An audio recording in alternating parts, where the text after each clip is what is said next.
The following program was provided by an independent producer solely responsible for its content. The opinions expressed do not necessarily represent the views of this station, its staff, board of directors, or underwriters.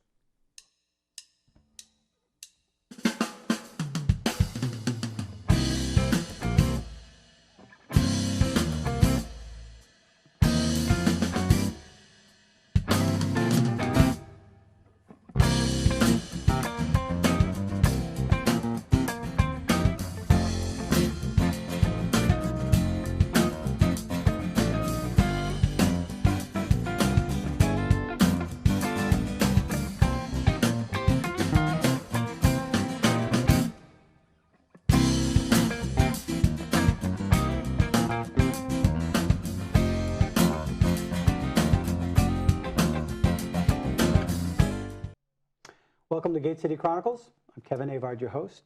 Today I'm joined with Betsy Hood. Did I say that right? Betsy did. Hood? Well, and you're with the Youth Council, helping families flourish. We are, absolutely. We've been around since 1974, and everything we do is really to help prevent issues raising kids and provide those early intervention services for parents when they just hit a wall and could use some professional support. I was telling you off camera, I visited the children's home, and you said you have ancillary. You're not that particular part. You're a total separate entity. You help with other areas. We're a private nonprofit, so we're a small organization. We only have a staff of 8 people, but serve almost 1,000 children, teens, and families every year. And I think what makes us unique is the niche we fill is we work with families really before they wind up as part of the system. We try to prevent the abuse and neglect, prevent the juvenile delinquency so that families don't wind up needing to be connected to the system if they can kind of pull it together and get the help they need early. Right, so you're not a state agency, you're not necessarily affiliated, but you can work within them and prevent bad things to happen before the state gets involved.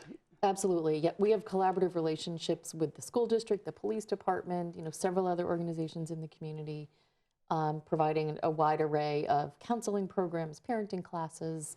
We're really well known for our court diversion program. Right. And talk a little bit about the police department. Do you work with PALs, or do they come into your facility? How do you work with them? Well, I think our primary connection with the police department is through our court diversion program. We serve about 100 young people every year, usually between about 13 and 16, who are arrested for a first-time minor offense. And on the one hand, if those kids, you completely let them off, they're not being accountable for what they've done. But you also, for a first-time offender, don't necessarily want that child to get a juvenile record and then potentially have that impact college scholarships or getting kicked off of really healthy activities that are helping them be successful. So what happens is that the National Police Department sends their first-time juvenile petitions to us, and we have a panel of local teens and adults who get together once a month and hold hearings for these youth and their parents and design a contract for them to help them be accountable for the offense rather than get a court record. As far as that court record, doesn't it get wiped out after they're 18? Well, yes and no. Like, if they want to get into the military, where does this start? 16, 17, 18, 12, 11? Technically, if the military asks if you've ever been arrested, you need to answer honestly, even if your record has been sealed or expunged, because you just need to be honest around that. I think the issue is more around just that child's day-to-day functioning. A lot of the research shows if kids wind up with a juvenile record, they tend to hang out with more kids with juvenile records and can really create that downward spiral. In our program, we have a 98% success rate. We track outcomes for everything that we do. And of the 100 kids that we serve, we only lose maybe 2 or 3 kids a year at most who wind up going back to court. How do you track it? You just say, well, is this such and such person been involved with the court system? Or? Well, we track three different indicators actually for the court diversion program. First is, did they complete their contract? Most kids have 3 or 4 things they need to do. And we don't tell families this, and I guess they'll learn this to having heard your show, is the consequences we give them are actually tougher than they would get if they went to court. For example, if a child is caught shoplifting and is a first-time offender, if they went to court, they're probably going to get fined and maybe have to do some community service, and that's the end of it. If that same shoplifter is referred to our program and that youth or the parent is saying, my kid has anger management problems, or they're not doing well in school, or they might be experimenting with alcohol or other drugs, our volunteers are going to put provisions in their contract that also address those behaviors. So the first outcome we track is, has the young person successfully completed the program? So did they come for their 3 check-ins? At each check-in, different contract provisions are due. Is it like a probation? It is, but it's the community Right. holding the kid accountable. They're not connected courts? to the court. There's no probation officer, no taxpayer dollars, being used for the program. The second thing we track is, has family functioning improved? We do a survey when we first meet the family and then at the last check-in to see if people are getting along better at home. Is that young person doing more safe and healthy activities rather than, throwing things and getting into trouble and not going to school, things like that. And the big flag is, again, it always keeps coming back up. It's not the state that's doing this. Correct. All local volunteers and through grants from the city of Nashua, the United Way. What are the consequences if they don't fulfill the program? They will automatically be prosecuted in court. That's the great relationship we have with the Nashua Police Department, because we need credibility for the program, so kids don't just blow us off, that they will absolutely take that young person to court then and will explain to the judge that they failed the diversion program. But it's literally only a couple kids a year. And do they? Is it a long period of time, or does that correspond with the offense? Well, we follow every kid for about 4 months from the time they have their hearing and then 3 check-ins. And then a year later, we go back to the police department and ask if the kids have been rearrested. So it's typically only about 91% of the kids 1 year later haven't gotten into trouble again. So, we lose a couple along the way, but for the most part, good kids make bad decisions, and this is a great way for them to be able to turn it around. Yeah. Now, what if parents decide to move away? I mean, does that throw a monkey wrench into things? It really doesn't, because there are court diversion programs. There's actually 18 accredited court diversion programs within the state of New Hampshire. So if they stay in state, and we would help them network or help them find a way to complete their program with us. Right. And it's very important for them to finish then, I would take it, because, again, it sends a strong message. Somebody's watching. You're accountable. It does, absolutely. Right. And it really helps tap into those kids' strengths, too. Like for kids who may be artistic but may not want to, be, doing research type of papers or things like that, might be able to make posters or do videos around, better ways to handle peer pressure or, things like that. And so it really... Do you work with positive street art by any chance? We do, actually. What a great idea, right? There's so much talent out there, and if you watch some of these murals that are going up, you think, my gosh, if they would just get a palette and just put some of that to some positive use, you could, you never know, there might be a new Picasso somewhere, or Rembrandt, or something. Exactly, and positive street art is also wanting to focus on those kids who are out there committing vandalism and tagging and things, to be able to help channel them. I think it's Cecilia and Manny. And Manny, yep, absolutely. And then Tom Lopez is really involved. Yeah, and we've actually helped them get some grant funds to do the community mural of the community gardens near the Police Athletic League. The State Advisory Group on Juvenile Justice had some funding available to work with inner city kids, so we were able to secure a grant that we could then give out to several community partners, including PAL and Positive Street Art. Do you work at all with the School of Music at all, or any? Because in my opinion, music is I just think it is such a great release, or any type of music or art, where some of these kids are so creative, and they took a lot of thought into how they were going to do their crime or whatever. Put it to some positive use, because either that or some type of engineering type of program, anything that'll get their interest, so where they can focus that energy on something that they're interested in and they're really good at. Well, I think one of the trends that I've seen is kids don't have goals. Or many kids don't have the goals that they may have, years ago when we were much younger. I think there's just so many pressures facing them now. And so anything that we can do to really help a kid identify, what do you like? What are you good at? What might you want to do when you get older? Really ties into all of those kinds of things in terms of art and music. And because not every kid's an athlete. Or an artist or a Right. musician, but they could be an engineer, or they could be a philosopher or a writer, Exactly. or they're good at something. Now, there's an after-school program there too, as well, at your facility? It's not an after-school program. We actually operate a school suspension center for middle school kids. Okay. So these are kids, well, they start at 5th grade through 8th grade when they're suspended from Nashua Public Schools for 3 or more days. Before the program, and we started this about 15 years ago, kids would just be home unsupervised. Doing this right? Well, or potentially getting out and getting into more trouble, or a poor mom and dad are trying to stay home and supervise their kid and could risk losing their job. So several years ago, we created a program with the Nashua School District and have a contract with them that we serve about 80 5th to 8th graders when they're suspended. And actually, they come to our building. Their parent brings them the first day. We collect all that kid's schoolwork and provide some tutoring and support. They do some community service with us and also design an action plan to figure out what's going to be different when they get back to school. And if the family needs more help or more resources, we're able to help kind of get to the bottom of that and link them with different supports. So it really is that kind of one-stop shopping, again, to help turn things around at the early stages of difficulty. And again, you help them stay accountable. Now, you must have volunteers. You mentioned that earlier. So what are your volunteers like, and where do they come from? Do they have a degree? Or are they average people? What are they like?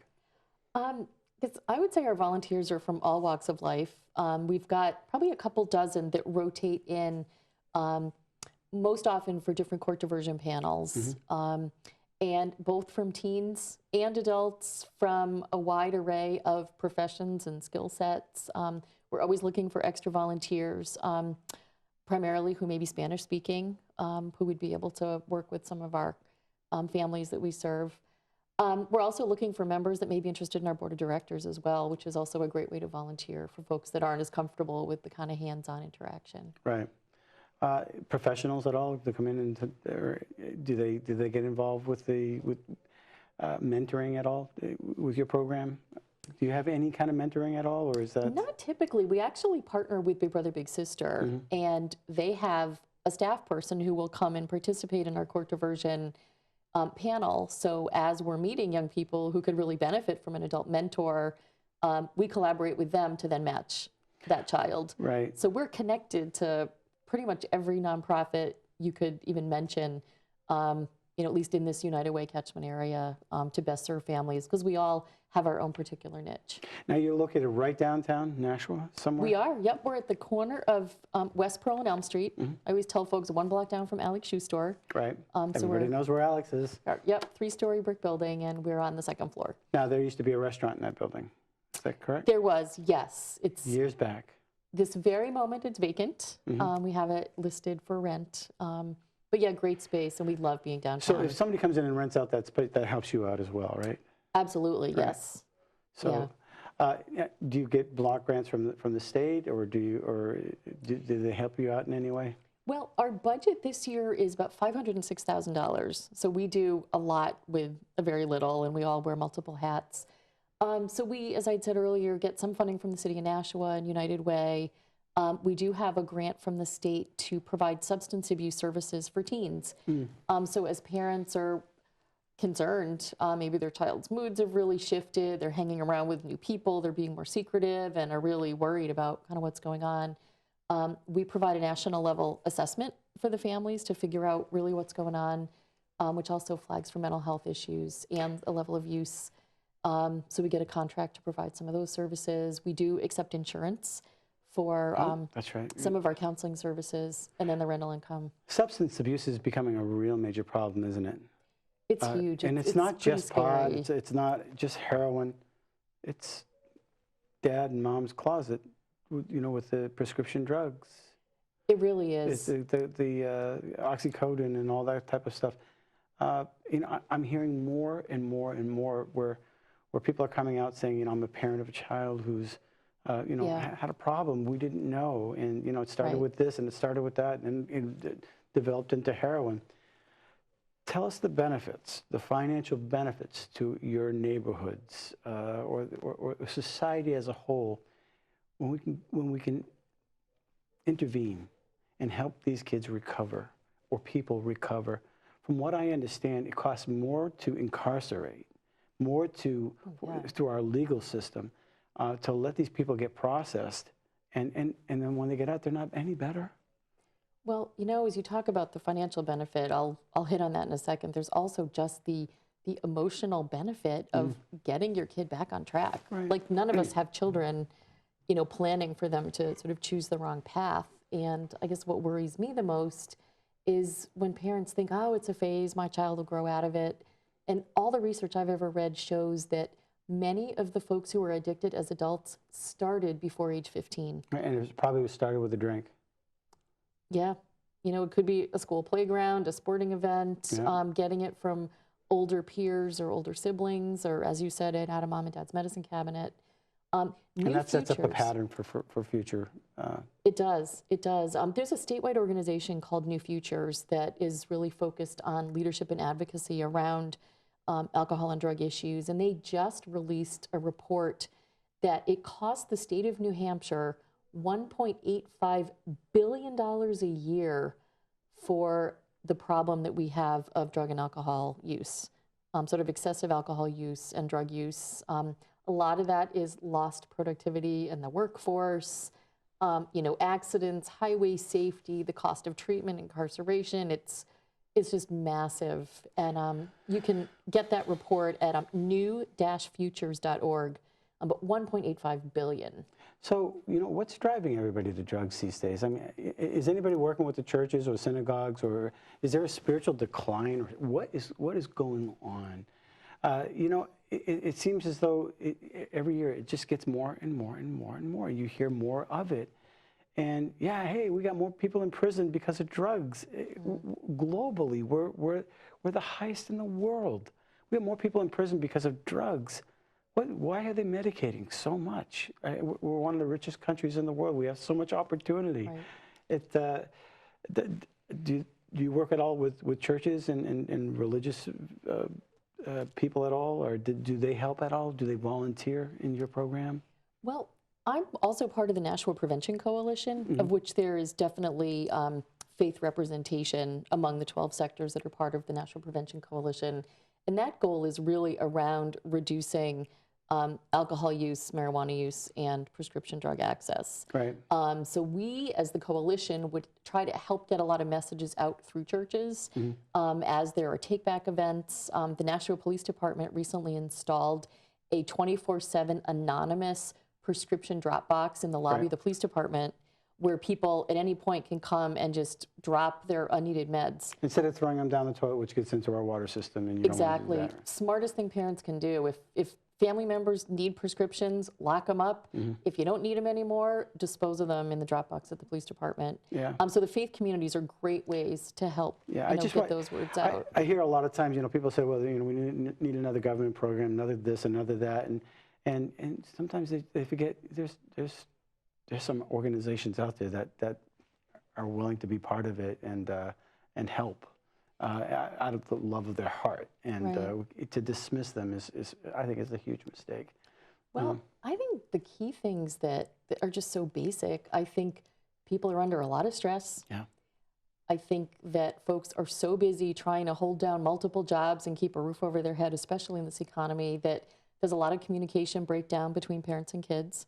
I think if parents aren't as clear in their expectations for their kids, you will not drink until you're 21, I don't want you using drugs, the kids don't get those messages. And you really, it's as simple as that in some respect. And of course, living an example in front of them. Right. You don't want to be, a sloppy drunk or in front of your children or something to that effect. Right. But just talking to them. It's a lot. It works. It does. It really does. And the other piece, too, is to make sure that families are also having fun without alcohol. Anytime, if you imagine your own, family celebration, is it a birthday, just something fun that folks want to get together, is alcohol always a part of it? Is it the center of it? Or are people out having picnics and going to the beach and things that are substance-free, and really modeling for our kids that you don't need to have alcohol to kind of loosen up and still have fun? However, we do need coffee. Just saying. That's my drug. I love coffee. Did I really have to throw that in? It's okay. Well, excellent. Are there any other final thoughts that you want to bring to the conversation as far as what you offer the community? Well, I think we just have really played a critical role. I think as we've really struggled with our own financial stability over the last few years, one of the smartest things I think we did is ask many key stakeholders, like, does our mission deserve to exist in this economy? Yeah. When we are lined up right next to the soup kitchen and every other really worthy organization, is what we do important enough that we should even be here? And I asked, the police department, the school district, the hospitals, United Way, and we all got a resounding yes. Yeah. So any support that we can get from the community would just be tremendously helpful to keep these prevention early intervention programs going. Because as we've said repeatedly, while we will serve kids who are already court involved, our mission is really to network with school folks, agencies, primary care providers to really help those families get the help early. Right. It's preventative. Early detection is very curable. Makes a lot of things very curable. In Nashua, I just look around and you see the front door, you see the soup kitchen. I just drove by the soup kitchen today. What a beautiful building. Yeah. Nice job. Yeah. And it's nice to know that there are other resources out there. And the age group again was? We serve kids as young as age 5, right up through early 20s. Mm-hmm. Up to 20s? We will, yep. For college students that may have issues with substances, we can provide assessments for them, and then we would refer them to local programs if they needed, outpatient or inpatient treatment. And you take insurance? Yes, certain insurances. So if someone was interested, they would just need to call us and have us specifically check theirs. And how does Medicaid fall into the picture, or does it? We do accept Medicaid for both mental health and substance abuse counseling, and have also qualified for the new healthcare protection plan Medicaid, but most of the folks we serve are children, and so that doesn't really apply to them. Okay. All right, wonderful. How do people get in touch with you? They can call us, 889-1090. Our website's at the bottom of the screen. It's theyouthcouncil.org. We have a Facebook page, so people could like us on Facebook and keep track a little bit better. And if you forgot anything, eventually this show will most likely be on your Facebook page because it'll be on YouTube. Great. All right. So I really appreciate you coming on the show. Yeah, thank you so much for having me. Thanks for everything that you're doing. We obviously appreciate it. And thanks for watching Gate City Chronicles. We hope the information that you've heard today is very helpful. If you have some critical needs or suspect that you have some needs, give a contact and find out. It doesn't hurt to be on top of the issues, because some of these issues can really get out of hand, and prevention is worth a pound of cure. An ounce of prevention is worth a pound of cure. So until next week, thanks for watching Gate City Chronicles. Thank you for watching Gate City Chronicles, and we want to thank our sponsor, Avard, the Dean of Clean. You can reach them at 603-521-7657. If you need your carpets cleaned, call Avard. The preceding program was provided by an independent producer solely responsible for its content. The opinions expressed do not necessarily represent the views of this station, its staff, board of directors, or underwriters.